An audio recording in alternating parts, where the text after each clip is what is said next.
Hi friends, welcome to MP विभिन्न। आज आपके साथ गले की कटाई शेयर कर रही हूँ, जो भी गले की है।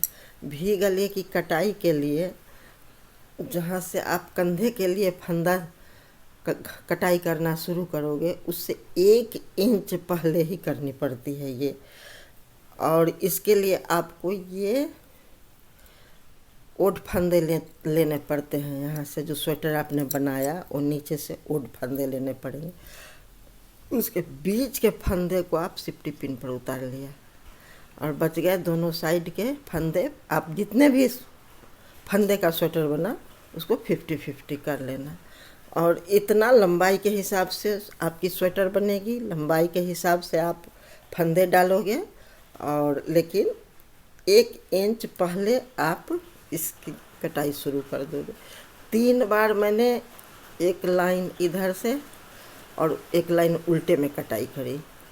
ये 3 बार, 1 2 3 बार करने के बाद आप 2 लाइन बीच कर दिया करो। 2 लाइन बीच करके 2 लाइन बीच करके 2 लाइन बीच करके आपने कटाई करी।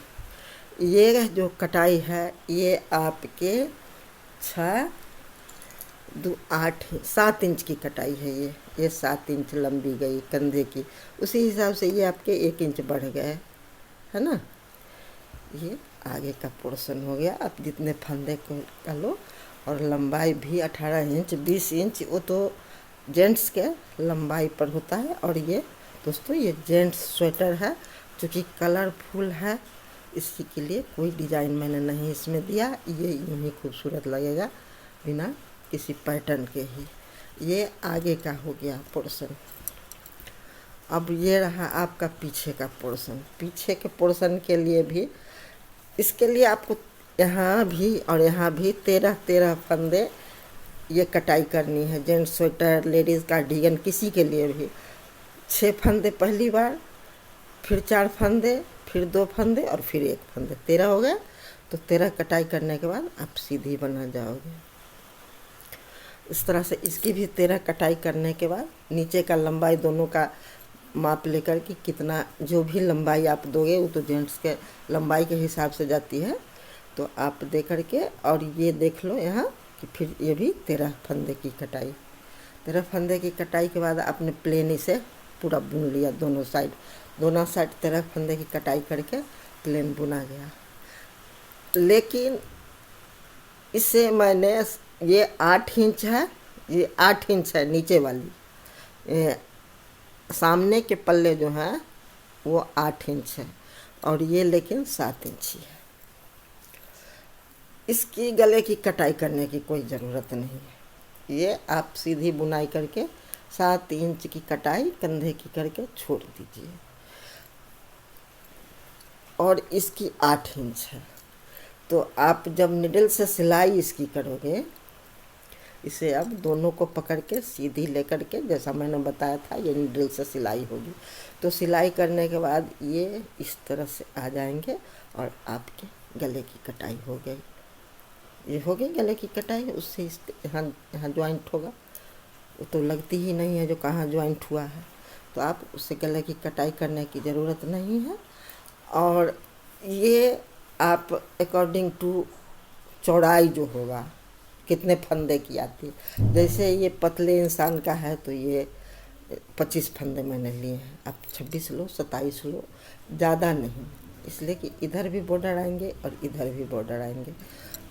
तो दोनों को जोड़ने के बाद जब जितने सारे फंदे होंगे, आप चाहो तो 4 सिलाई पर जो दोनों तरफ खुले रहते हैं उससे बनाओ, या इसी के 4 सिलाई पर भी बन जाएगा। ये 12 पर जब इसकी बॉर्डर बनी है तो 12 पर ही ये इसकी बॉर्डर भी बनेगी गले की।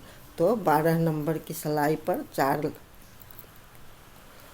सिलाई से एक आगे के यहाँ से शुरू होगी। यहाँ से जैसे आपने यहाँ से स्टार्ट करेंगे, यहाँ से स्टार्ट किया, यहाँ आया तो, और फिर यहाँ से करके, और जो पीछे के रेस्ट फंदे रहेंगे बचे हुए गले के लिए वो लग जाएंगे इस तरह से। और मैं आपको एक और बात बता दूं कि ये जब आप फंदे लगाओगे पूरे टोटल, तो आप इवन फंदे लेना, ओड फंदे नहीं, इवन फंदे पूरे, ये इवन फंदे आएंगे।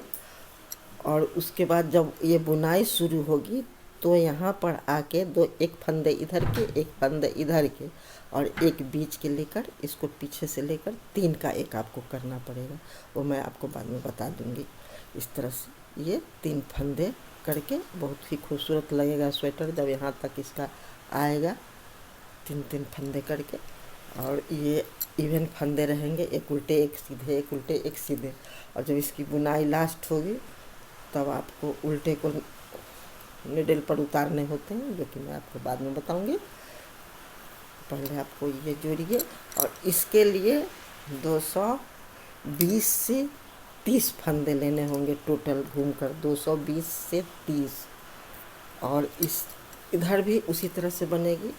आपको इवन फंदे लेने होंगे दोनों मिलाकर, और इवन फंदे को लेकर आप जब एक उल्टे एक सीधे बनाओगे तो इसकी भी जो निडल से सिलाई होगी तो इवन फंदे की ही ज़रूरत पड़ेगी।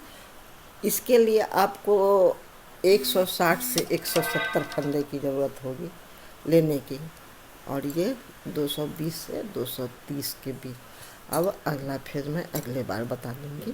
फ्रेंड्स, मेरे वीडियो को लाइक करना, शेयर करना, और हाँ, चैनल को सब्सक्राइब ज़रूर करना। आई थिंक इतना आप लोग समझ गए होंगे। Thank you.